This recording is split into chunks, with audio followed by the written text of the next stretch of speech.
All right, let's talk about something that's a huge deal for businesses in Alberta, getting COR certified. If you're running a company, you know that safety is everything. But this process, it can seem like a mountain to climb. Today, we're going to break it all down and show you how it's not just manageable, but absolutely a game changer. So, does this sound familiar? You've got the skills, you've got the team, you put together a fantastic proposal, but you keep getting shut out of the big jobs. If you're in construction or oil and gas, you know exactly what I'm talking about. More and more, the major clients won't even look at your bid unless you have that COR certification. It's become the ticket to even play the game. But what if this wasn't just about winning more work? What if you could also get a huge chunk of your WCB premiums back? We're talking up to 20%. Think about that for a second. If your premium is 100 grand, that's $20,000 right back in your bank account.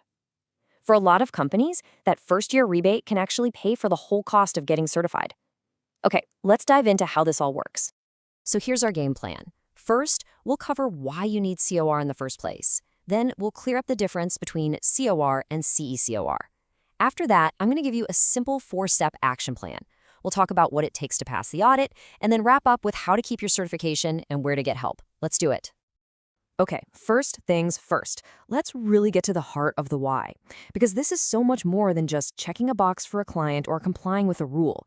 This is about giving your business a serious, powerful edge over the competition. So what in the world is a Certificate of Recognition, or COR? Well, basically, it's the province's official stamp of approval. It proves that your company's health and safety program isn't just a binder on a shelf. It's effective, it's active, and it meets a really high standard. The whole thing is run by the WCB through their Partnerships in Injury Reduction program, which is all about rewarding companies for creating safer workplaces. The payoff here is huge, and it really boils down to 3 core things. First, you've got that amazing financial incentive we talked about. Second, you get a massive competitive advantage. It gets your foot in the door with the big players like SECOR and CNRL. And third, and honestly the most important, you build a safety culture that actually reduces accidents and protects your team.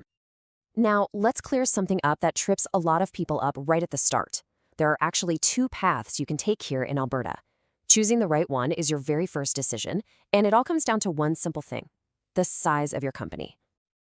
It's really straightforward. If you have 10 employees or fewer, you're going for a SECOR. That's the Small Employer Certificate of Recognition. The audit for that is a simplified self-assessment. If you have 11 or more employees, you're on the path to a full COR, and that requires a formal audit by an external professional. But here's the key. While the process is a little different, both paths lead to the exact same WCB rebates and open up the same doors. Okay, I know this might sound like a whole lot of process and paperwork, but don't worry. We've taken this entire journey and we've boiled it down into 4 clear, totally manageable steps to get you from day 1 to certified. Let's walk through them. Here it is, your action plan. Step 1 is all about getting registered. You need a WCB account and you need to pick your certifying partner. Think of them as your guide. Step 2 is about implementation. You build your safety manual, or HSMS, and more importantly, you start using it. Step 3 is training. Get your people the safety training they need. And step 4 is all about documentation. You need to collect at least 3 months of proof that your system is up and running. Now, let's dig into that first step a little more, because choosing your certifying partner, that's a really big deal. There are 13 of them, and each one specializes. For instance, the ACSA is the go-to for most construction companies. Energy Safety Canada is your pick for oil and gas, and then you have partners like the ASP that are great for all sorts of other industries. This choice dictates your training and your audit tools, so you want to pick the one that's the best fit for what you do. And let's focus on step 4 for a second, because this is a critical point where a lot of companies get stuck. It is called the 3-month rule. You absolutely cannot just write a fancy safety manual, put it in a binder, and call for an audit the next day. An auditor needs to see hard evidence, paperwork, forms, meeting minutes, that proves your system has been alive and breathing for at least 3 months. It shows them this is a real part of your culture, not just a paper-pushing exercise. Okay, you've built the system, you've trained the team, you've got your 3 months of proof. Now, it's game day, the audit. This is where all that hard work pays off. So let's talk about what you need to know to absolutely nail it. So, for a full COR audit, the auditor is going to look at your program from 3 different angles. First, they'll do a deep dive into your documents. Then they'll interview your people, from the frontline workers right up to the boss, and finally they'll do worksite observations to make sure what you say you do is what you actually do. To pass, the magic number is an 80% overall score, and you can't have any single part of your program scoring below 50%. Getting that certificate is a massive win, for sure. But it's not a one-time thing. Think of it as a commitment to keeping that level of safety going strong. So let's cover how you maintain it, and just as important, where you can turn for help. Your COR is valid for 3 years, but there's a catch. In year 2 and year 3, you have to do annual maintenance audits to show you're keeping the system alive. Now, you do not want to miss one of these.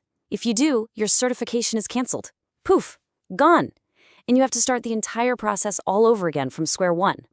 Now, the really good news in all of this is that you absolutely do not have to go it alone. There are expert consultants out there, like the folks at On Track Safety, whose entire job is to guide companies through this exact process, from writing that first policy all the way to prepping you for the final audit. A good consultant can be a total game changer. They can build you a custom safety manual, give you access to online training, help you get ready for the audit, and set you up with digital tools to make it all easier. And this kind of support is huge, especially when you hear that a staggering 70% of companies reportedly fail their first audit. Why? Usually it's for stuff like incomplete policies or messy paperwork. Exactly the kind of thing a support partner helps you get right the first time. So, what's the bottom line here? Getting COR or SECOR certified is one of the smartest investments you can make in your company's future. It's not just a piece of paper. It's a commitment that makes your team safer, makes your company look more professional, and directly improves your bottom line. It really is the key to winning bigger contracts and building a stronger, safer business.